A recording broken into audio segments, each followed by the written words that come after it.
बिहार में नीतीश के बाद कौन? ये ऐसा सवाल है जिसका जवाब शायद इस वक्त बिहार में बीजेपी के पास भी नहीं है। तभी नीतीश के आसपास बीजेपी गोल मुंडी खाकर बैठी रहती है। इसकी कई वजह हैं। लालू के बाद बिहार को नीतीश ही भाते हैं और बिहार में चुनाव से पहले जाति पॉलिटिक्स का खेल भी बड़ा है। नीतीश कुमार की सबसे बड़ी ताकत है बिहारियों पर पकड़, खासतौर से कुर्मी समाज में। नीतीश खुद कुर्मी जाति से है। हालांकि देश की राजनीति में जाति बहुत जबरदस्त रोल प्ले करती है। कुछ दिन पहले पटना में कुर्मी सम्मेलन हुआ था और रविवार को उसी जगह कुशवाहा सम्मेलन भी हुआ। यानी बिहार में लव कुश पॉलिटिक्स साधने की कोशिशें अंदर ही अंदर चालू हैं। कुर्मी सम्मेलन आयोजित करने वाले बीजेपी विधायक हाल ही में मंत्रिमंडल विस्तार में मंत्री बने। वहीं कुशवाहाओं के सम्मेलन में बिहार के डिप्टी सीएम सम्राट चौधरी ने पहुंचकर बड़ा ऐलान किया। सम्राट चौधरी कहते हैं कि वो कुशवाहा समाज के सपनों को पूरा करने के लिए काम करेंगे। बिहार में कुशवाहा समुदाय का राजनीतिक प्रभाव हमेशा से बहुत अहम रहा है। पिछले 2 दशकों से नीतीश कुमार का इस वोट बैंक पर प्रभाव रहा। लेकिन क्या नीतीश कुमार के बाद इस वोट बैंक पर कोई नया नेता राज करेगा? बिहार में कोयरी जाति को कुशवाहा के नाम से भी जाना जाता है। राज्य की कुल आबादी का लगभग 4 से 8% हिस्सा इसी जाति का है। कई विधानसभा और लोकसभा सीटों पर कुशवाहा वोटर निर्णायक भूमिका भी निभाते हैं। इस समुदाय के वोटों को साधने के लिए हर एक दल के नेता सक्रिय रहते हैं। लेकिन सवाल यह है, कुशवाहा का असली नेता कौन है?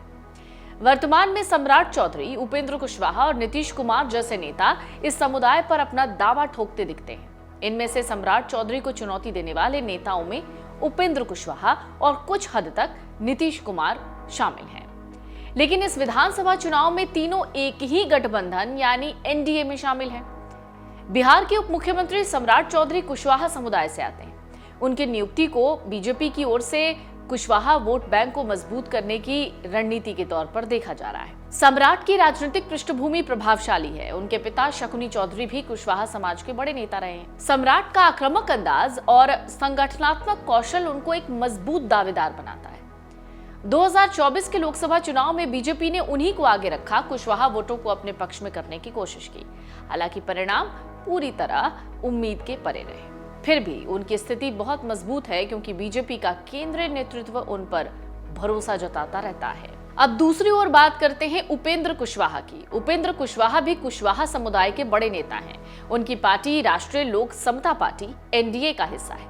लेकिन उनकी राह आसान नहीं है। जानकार तो ये भी कहते हैं कि सम्राट चौधरी और उपेंद्र कुशवाहा लंबे समय से नीतीश कुमार के साथ और उनके खिलाफ राजनीति करते रहे।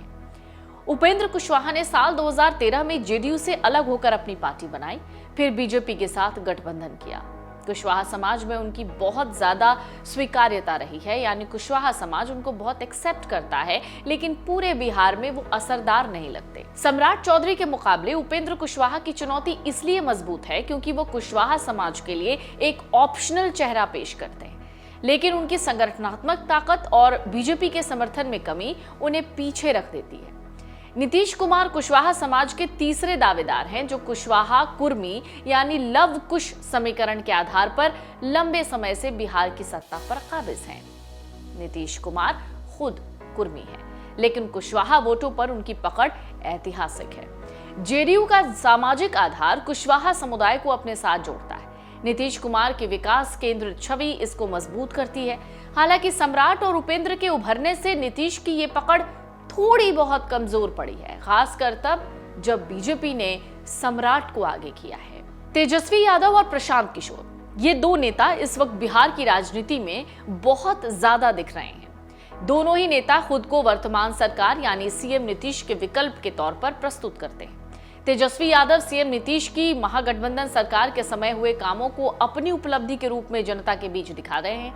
वहीं पीके यानी प्रशांत किशोर अपना विजन लेकर जगह जगह पहुंच रहे हैं। करीब करीब एक ही समय एक्टिव पॉलिटिक्स में आए दोनों ही नेता मैदान में हैं।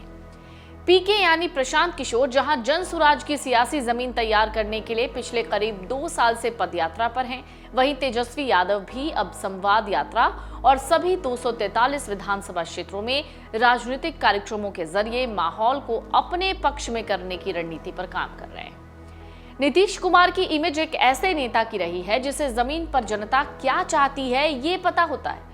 बिजली का मामला हो, माफियाओं को जेल भेजना हो या फिर सबसे ऐतिहासिक कदम शराबबंदी। नीतीश कुमार की पार्टी 20 साल से बिहार की सत्ता का केंद्र बनी हुई है, तो उसके पीछे इन सब का बहुत महत्वपूर्ण रोल माना जाता है।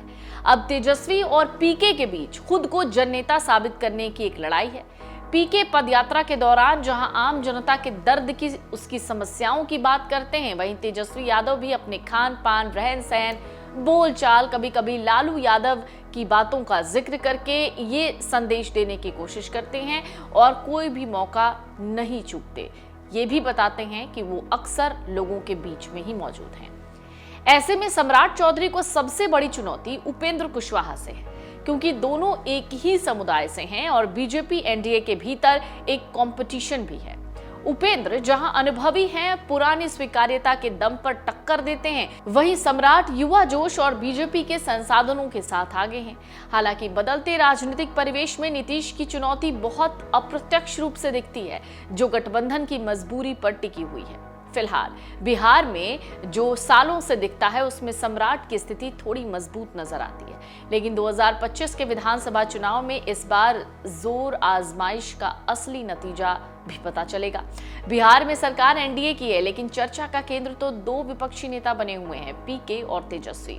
बिहार की चुनावी लड़ाई को ये दोनों दल भी तेजस्वी बनाम पीके बनाते नजर आ रहे हैं, तो इसके पीछे जेडीयू में नीतीश की विकल्पहीनता का फायदा उठाने, बीजेपी को पैर जमाने देने से रोकने की रणनीति भी वजह बताई जा रही है।